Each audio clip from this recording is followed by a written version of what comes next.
Friends, आज हम नया टॉपिक करेंगे जीव विज्ञान।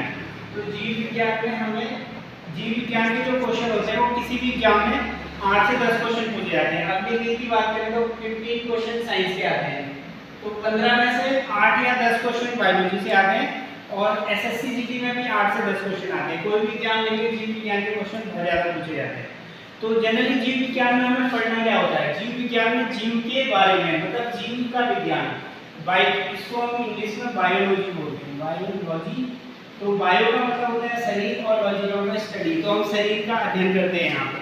अब जो शरीर होता है वो बना किससे है? हमारा जो शरीर है, दो टाइप के जीव होते हैं यहाँ पे, एक तो निर्जीव होते हैं और एक होते हैं सजीव। तो जनरली निर्जीव वो होते हैं जो सांस नहीं लेते हैं या फिर भोजन नहीं करते हैं, ये हमने डेफिनेशन पढ़ी है। सजीव होते हैं जो भोजन करते हैं, सांस लेते हैं और गमन करते हैं। लेकिन इसके अलावा भी एक डिफरेंस होता है, ये रिप्रोडक्शन करते हैं। सजीव जो होते हैं रिप्रोडक्शन करते हैं, अपनी संतानोत्पत्ति करते हैं अपने वंश को आगे बढ़ाने के लिए। लेकिन निर्जीव में ऐसा नहीं होता है। तो इसके बीच की एक कड़ी होती है जिसे हम वायरस बोलते हैं। वायरस जो होते हैं सजीव और निर्जीव के बीच में होते हैं। ये जनरली केस में तो डेड पड़े रहते हैं, लेकिन जब इन्हें कोई सजीव की कोशिका मिल जाती है तो उसका पोषण लेकर के ये फिर आगे सजीव की तरीके से बिहेव करने लगते हैं। तो ये क्वेश्चन जनरली पूछा जाता है एग्जाम में, निर्जीव और सजीव के बीच की कड़ी क्या होती है? तो वो वायरस होती है। अब बायोलॉजी में पहला जो टॉपिक होता है वो होता है सेल। सेल मतलब कोशिका।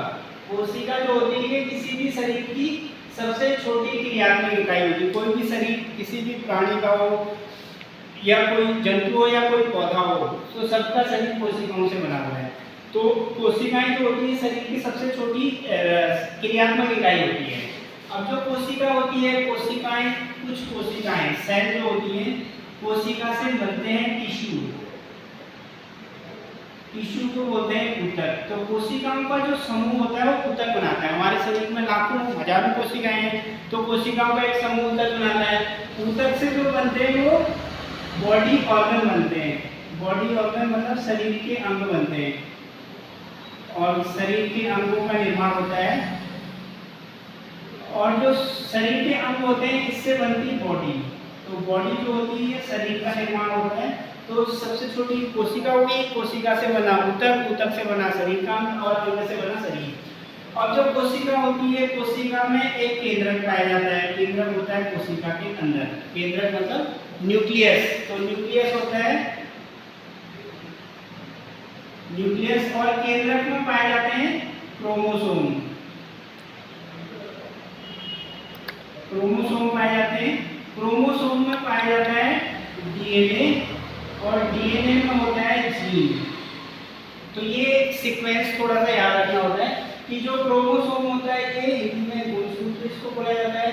तो हमारे शरीर में जैसे 46 गुणसूत्र होते हैं, 23 हमारे मदर से आते हैं, 23 फादर से आते हैं। डीएनए जो होता है डीऑक्सी राइबोन्यूक्लिक अम्ल होता है। जीन जो होता है वो जीन जो होता है ये हमारे आनुवंशिक गुण को धारण करते हैं। अब जो कोशिका होती है ये शरीर की सबसे छोटी, ये कोई एग्जाम में आ जाता है कि शरीर की सबसे छोटी क्रियात्मक इकाई क्या है? तो ये शरीर की सबसे छोटी क्रियात्मक इकाई है।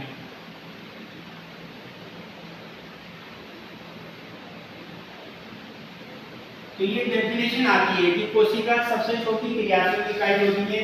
केंद्रक जो होता है कोशिका का प्रबंधक होता है, कोशिका के कार्यों को नियंत्रित करता है। तो ये कोशिका को नियंत्रित करता है, कोशिका को नियंत्रित करता है या फिर उसको मैनेज करता है। तो कोशिका के जो भी फंक्शन होते हैं उसमें केंद्रक का मेन रोल होता है। क्रोमोसोम जो होते हैं ये आनुवंशिक गुणों को लेके जाते हैं। ये आनुवंशिक गुणों को एक पीढ़ी से दूसरी पीढ़ी में लेके जाते हैं, दूसरी पीढ़ी में लेकर जाते हैं।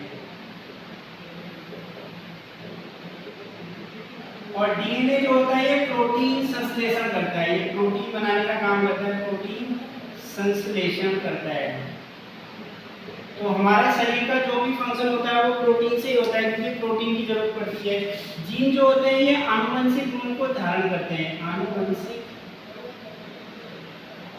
गुणों को धारण करते हैं।